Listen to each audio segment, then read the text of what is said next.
Capítulo 16. Prosseguem as providências. Eu continuava profundamente emocionado com tudo de que participara, especialmente com a coragem, da fé e do amor do abnegado irmão Eurípides. Acercando-se de Spinelli, disse-nos: a visita fazia parte do nosso programa. Nada, porém, deveríamos anunciar antes, em razão de muitas dificuldades que poderiam impedir a sua execução. Neste momento, em diversos conglomerados dessa natureza, nossos grupos estão realizando algo semelhante e a continuar por todo o planeta, preparando os acontecimentos do futuro. A mudança planetária será radical, porque o progresso é inabordável e ninguém pode detê-lo, porquanto está entre as maravilhosas leis de Deus. Que saibamos executar as tarefas que nos competem e servem de auxílio aos servidores de mais alta magnitude. Logo ouvimos o resultado da visita dos engenheiros espirituais e de outros grupos que visitaram especificamente os setores que lhes diziam respeito. Eu não tinha ideia da hora em razão das sombras dominantes. Sem identificar a origem, repentinamente percebemos uma claridade diáfana que se espraiava por toda a parte, deixando-nos ver os pântanos à sombra das montanhas altaneiras. Agora captávamos mais o coachar dos batráquios com as lamentações humanas hórridas que escapavam das águas lodacentas entre papoulas do brejo, ninféias, juncos e outras com seus longos caniços. Era um espetáculo comovedor e terrível, porque ali estavam afogando-se sem cessar muitos espíritos infelizes. Nas bordas, alguns onzenários revolvendo a lama como se fossem lâminas de ouro, imundície que a sua mente viciosa enxergava de maneira diferente. A luz branda que os permitia serem vistos constrangia-nos pelos seus aspectos horripilantes e degradações da forma da face. Os apelos eram em gritos e revolta, reclamações e justificativas. Também se agrediam mutuamente. Um espetáculo deprimente em término. Surgiu do outro lado, em que nos encontrávamos, um grupo espiritual, formando uma fila indiana, que avançava pelo tremedal.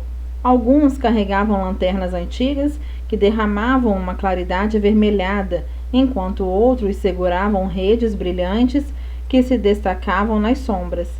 Spinelli esclareceu-nos que era a rainha Santa Isabel de Portugal, no seu ministério sublime de arrancar daquele paú os espíritos que se encontrassem em condições de mudanças de vibrações, tomados pelo arrependimento e necessitados sinceros de amparo. A figura da senhora deslizava à frente, adornada por um fio dourado sobre a cabeça e o pescoço, como uma auréola sublime. Fizemos silêncio e, magnetizados pela beleza do amor, vimo-la e ouvimo-la dizer: almas sofredoras que buscais a redenção, vossas súplicas estão sendo ouvidas. A magnanimidade do Pai Celestial e o amor de nosso Senhor Jesus Cristo chegam até vós, a fim de atenderem vossas necessidades de redenção. Sabeis por que vos encontrais neste reduto de penitência e punição escolhido por vós próprios. Senti-vos cansados e arrependidos, compreendendo as ilusões do corpo frágil e putrescível ante o espírito viciado e rebelde. Vimos buscar-vos sob a ternura da nossa Mãe Santíssima, a Senhora dos Anjos, que se compadeceu das vossas dores. Esta é uma oportunidade única que não deve ser desconsiderada, pois que logo mais uma chuva de mais rudes sofrimentos cairá sobre vós na grande mudança para outras paisagens mais primitivas. O Pai, todo misericórdia, não deseja o aniquilamento dos maus, porém o desaparecimento do mal que ainda reside em nós. Deveria haver um amplificador de voz para mim desconhecido. porque a emissão da nobre garganta era um tom harmônico e musical, repercutindo em toda a região, pois o número de cabeças que se erguiam das águas pútricas era cada vez maior, assim como gemidos e brados de socorro. A fila adentrava-se cada vez mais, enquanto ela falava, iluminada, e numa ou outra oportunidade atirava uma rosa brilhante no escuro pântano. De imediato, as redes brilhavam no ar e caíam, formando claridade de pirilampos que pulsavam. Os aflitos seguravam-se fortemente nos cordéis que as sustentavam, enquanto outras rompiam-se, devolvendo ao lodo o candidato que tentava libertar-se do local terrível. Posteriormente, soubemos que estes que não logravam sair em verdade não estavam arrependidos, mas amedrontados, e as vibrações da teia salvadora não os seguravam por falta de energia correspondente. Eram retirados como na comum rede de pesca e conduzidos por auxiliares preparados que os transferiam para macas e eram colocados numa área de grama acolhedora a regular distância.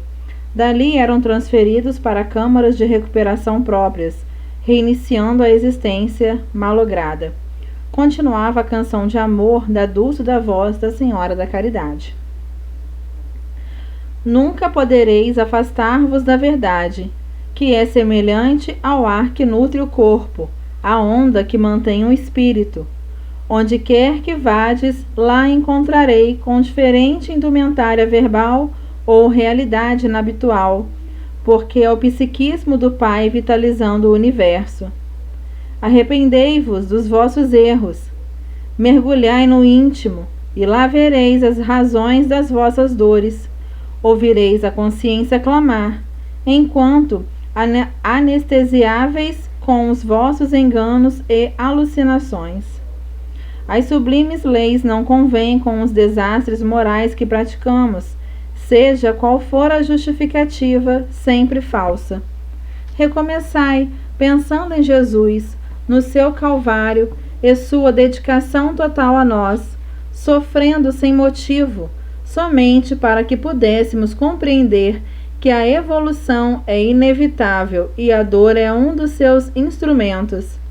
Dai-vos a vós mesmos outra oportunidade. A grande noite, que se arrasta com pesadelos, já se dilui ao nascer de um novo dia, o da redenção. Oferecemos o nosso amor maternal, para que tenhais forças de libertar-vos das rudes paixões destrutivas que permanecem asfixiando-vos nos seus tenazes. Agora é momento muito desejado. Vinde pensando na libertação, a fim de seguirdes o rumo da felicidade. Jesus vos espera, e nós também. À medida que a sua voz chegava ao lamaçal, as multidões aflitas escutavam alguns pensamentos de renovação, que lhes assomavam à mente e ao sentimento, diminuindo a densidade do chavascal, agora banhado por uma claridade que diminuía a densidade do lugar hórrido. Detendo-nos a olhar o grupo de servidores, notávamos as luzes que conduziam, mas também o brilho que exteriorizavam com delicada tonalidade. O espaço onde eram colocados os que foram alcançados pelas redes estava abarrotado em muito boa organização. Ali mesmo se providenciava a aplicação de terapêuticas próprias, como passe, hipnose, palavras de acolhimento e transmissão de energias saudáveis, com o objetivo de desencharcá-los das miasmas que se nutriam. Logo depois, em veículos especiais que não pude bem identificar, assim como em macas, um grande número de pacientes foi transferido, e a benfeitora e o seu séquito desapareceram na claridade de onde surgiram. Confesso que emoções incomuns visitavam-me, falando-me da grandeza do amor do Pai Celestial e do Mestre Jesus, buscando as ovelhas tresmalhadas e aprisionadas nos sofrimentos sem paredes. Lágrimas desciam-me pela face, em oração sem palavras, que expressavam gratidão e entrega total ao amor sublime. Fomos alertados de que outros membros que estavam conosco demandavam seus núcleos de serviço e que também era chegada a hora de retornarmos à nossa sede. Não havia em nenhum de nós qualquer cansaço, mas um sentimento de profundo carinho por tudo e todos, que não sabíamos explicar. Alguns minutos depois, alcançávamos nosso lar temporário. Amanhecia vagarosamente. Os primeiros raios de sol coloriam as nuvens escuras, que pareciam correr perseguidos pela luz. Eram muitas experiências incomuns que necessitavam ser carinhosamente guardadas para reflexões posteriores e aplicação futura. Alguns de nós optaram pelo repouso, enquanto preferia aguardar a chegada do astro-rei que iluminava o novo dia. O movimento espiritual em nossa comunidade era expressivo. Participantes de atividades mediúnicas retornavam ao corpo ou seguiam em direção ao mais além. Dentro em breve, os residentes despertaram e as atividades tiveram início, porque o trabalho faz parte do progresso e é bênção de Deus para o desenvolvimento intelecto-moral das criaturas humanas. Nesses comenos, o amigo Spinelli acercou-se-me e, com um semblante sério, que expressava alguma preocupação, fez uma síntese feliz da atividade de que participara e elucidou. Necessitamos comunicar aos bons trabalhadores reencarnados em chamadas de advertência o que vem ocorrendo em nossa esfera causal, convidá-los à manutenção de comportamento moral e severo e à ação da caridade como normativa de equilíbrio existencial. A maioria dos espiritistas tem conhecimento da gravidade destes dias e está esclarecida quanto às mudanças profundas que se estão apresentando à sociedade terrestre. A transição planetária vem sendo trabalhada com afinco desde o fim do século passado, e a luta entre o poder e a negligência, assim como os testemunhos espirituais, que a todos quase afetam, representa o significado do momento cada vez mais grave. Como vimos, algumas comunidades infelizes da erraticidade inferior equipam-se de legiões para invadir os grupamentos sociais e penetrar nas organizações humanas, criando situações embaraçosas e perturbadoras, com dissídios, agressividade, objeções coletivas e descida moral pelas valas desditosas das condutas irrefreadas. Não faltam em nossos grupamentos doutrinários do Espiritismo adeptos invigilantes que ainda não se permitiram influenciar moralmente pelos maravilhosos conceitos emanados da codificação. Não raro, quando, por ocasião das advertências sobre conduta moral ou relacionamento, comentaram que há muito exagero nas informações que procedem da nossa esfera de vida.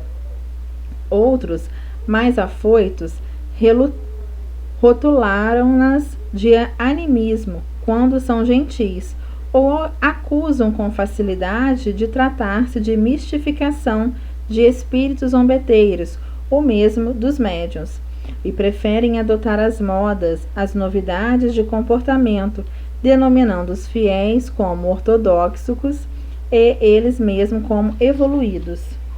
Todos irão fatalmente desencarnar e constatarão diviso, arrebanhados pela realidade que se negaram a aceitar. O benfeitor sorriu, numa expressão de quem lamenta a ocorrência de tal natureza, e continuou a sua fala. Somos quase todos devedores ante as leis soberanas da vida, portanto, sujeitos aos impositivos da evolução. O Espiritismo repete Jesus e a sua mensagem encontra-se íncita em todos os postulados com que os embaixadores do Evangelho compuseram a codificação com a sensatez e o equilíbrio de Allan Kardec. Como é natural, a revelação é sempre lenta, e, passado o período, chamemos revolucionário da sua apresentação e divulgação dos séculos XIX e XX.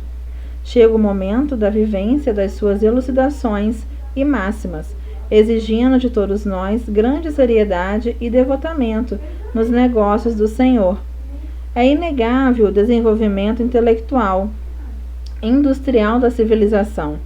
Nada obstante, se chafurda no crime e no desdém as questões ético-morais, considerando-as ultrapassadas e indignas por não se ajudarem à nova ordem de devassidão em nome da igualdade, da aceitação de tudo, para não passar como perturbador da ordem e fanático. Somos todos, inevitavelmente, inspirados por seres equivalentes às nossas aspirações e sonhos. O certo e o inevitável é que todos devemos preparar-nos para amar e servir, sem medida e sem dimensão. A dor atinge-nos a todos, mais cedo ou mais tarde, e os indivíduos fortes e líderes da desordem, quando atingidos pela fatalidade dos acontecimentos, rebelam-se, tombando na depressão ou na revolta, nas drogas aditivas ou no suicídio direto. O amigo preocupado fez uma pausa, deixando-se banhar pela claridade solar. E após um suspiro jovial, concluiu: façamos a nossa parte, e como o apóstolo Paulo, cumpramos o nosso dever. Vamos trabalhar. Seguimos ao hospital e ali encontramos um verdadeiro caos, com informações legítimas, condutas estranhas e pacientes que chegavam em estado deplorável, necessitados de serem atendidos na unidade de terapia intensiva, superlotada, com falta de aparelhos para facilitar-lhes a respiração mediante a intubação, enquanto o anjo da morte os rodeava e alcançava algum em situação mais dolorosa. O único recurso de que dispunhamos eram os passes aplicados por Cláudio, que se desdobrava, enquanto Eudalba assistia os mais desesperados. Aumentara significativamente o número de espíritos perturbadores e obsessores, tentando ampliar o sofrimento das suas vítimas, somando a Covid-19 os seus fluidos pestíferos que lhes ampliavam a falta de ar e a lucidez mental, levando os padecimentos ao desespero e angústia. Certamente, espíritos generosos também eram vistos atendendo a diversos outros, cujas vibrações de fé e esperança na oração facilitavam o concurso de familiares e benfeitores desencarnados. Adentrei na UTI e pude acompanhar o socorro de equipes espirituais de nosso plano, auxiliando os pacientes a não sofrerem interferências morbíficas, ao mesmo tempo sendo atendidos com imenso carinho. As orações adentravam-se no recinto como suaves melodias, cujas vibrações envolviam aqueles aos quais eram direcionadas. Movimentavam-se também, auxiliando médicos e enfermeiros, aqueles benfeitores anônimos expostos, muitos dos quais não puderam fugir à fatalidade da contaminação e viriam a desencarnar em todos os lugares.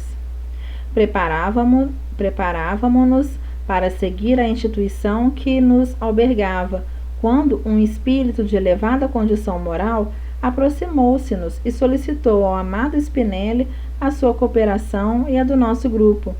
Ele deveria realizar um tratamento especial em favor de um paciente que recém-chegado àquela unidade de emergência e necessitava de socorro.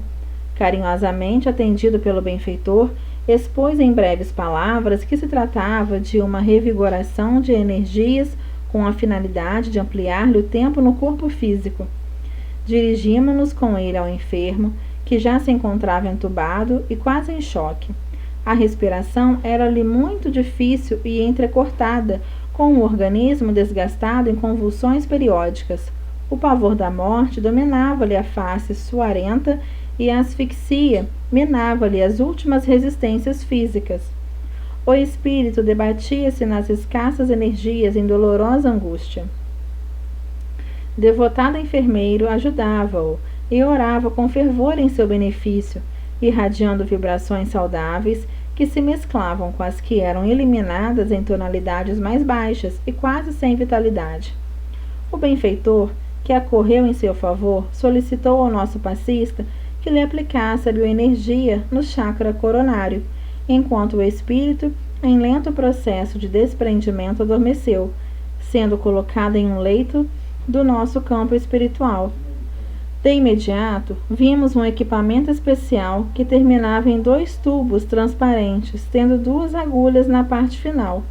Aplicada uma delas na artéria do braço esquerdo, passou a derramar um líquido quase vaporoso que vinha de um recipiente colocado acima e transparente, no qual víamos os fluidos em movimentação, mesclando-se para alcançar uma unidade, desde que pareciam ser diferentes individualmente. Eudalbo, nosso passista, igualmente se deitara ao lado do enfermo e tivera o braço direito na mesma artéria, aplicado com a outra agulha que levava a sua energia vital ao vasilhame acima. Concomitantemente, pareciam descer num tubo com maior calibre energias diferentes, entre as quais as carreadas pela natureza, cuidadosamente canalizadas para o referido recipiente. Mais tarde, soubemos que se tratava de energias de árvores frutíferas das proximidades e do plâncton do mar. O especialista abriu-lhe o peito e trabalhou em algumas artérias com o objetivo de desbloqueá-las, massageou o coração, havendo logrado êxito. Nesse ínterim, o fluxo sanguíneo visível movimentava-se no ritmo equilibrado da saúde. O atendimento prosseguia quando o enfermeiro que assistia o doente pôs-se a pedir socorro ante a parada cardíaca e, de imediato, começou a golpear o peito, seguido por choques elétricos. O órgão delicado volveu a sua sístole-diástole para a alegria do jovem auxiliar. A parada, no entanto, fora provocada desde o nosso lado, enquanto haviam sido realizadas as terapêuticas de desobstrução e aplicação da energia no órgão vital. Cessada a aplicação das forças vitais que lhe prolongariam a existência, foram retirados os tubos e tomadas providências específicas que o acalmaram, diminuindo a aflição anterior graças ao respiradouro que o auxiliava com segurança. 1 hora depois, o enfermo apresentava sinais visíveis de recuperação, a caminho de posterior recuperação. Ele acabara de receber moratória da existência física em razão de atividades de benemerência a que se dedicava e das orações dos seus beneficiários, que intercediam a providência divina em seu favor. Logo após, soubemos que o excelente benfeitor era o doutor Carneiro de Campos, cuja existência fora um evangelho de feitos cirúrgicos que salvaram vidas incontáveis durante a jornada terrestre. Estava ali com a sua equipe, dando prosseguimento aos labores exercidos na terra, que a desencarnação não conseguiu interromper. As emoções a todos nos tomaram, constatando sempre a presença do amor e da sabedoria do Pai Celestial. Imediatamente, após breves comentários, rumamos para o nosso grupo, onde nos aguardava a programação central da nossa agenda. Finalizamos mais um capítulo, com muita gratidão a Deus pelos ensinamentos. E a mensagenzinha no final: a luz brilha mais quando a treva é mais densa. Manuel Filomeno de Miranda. E que Jesus esteja conosco hoje e sempre.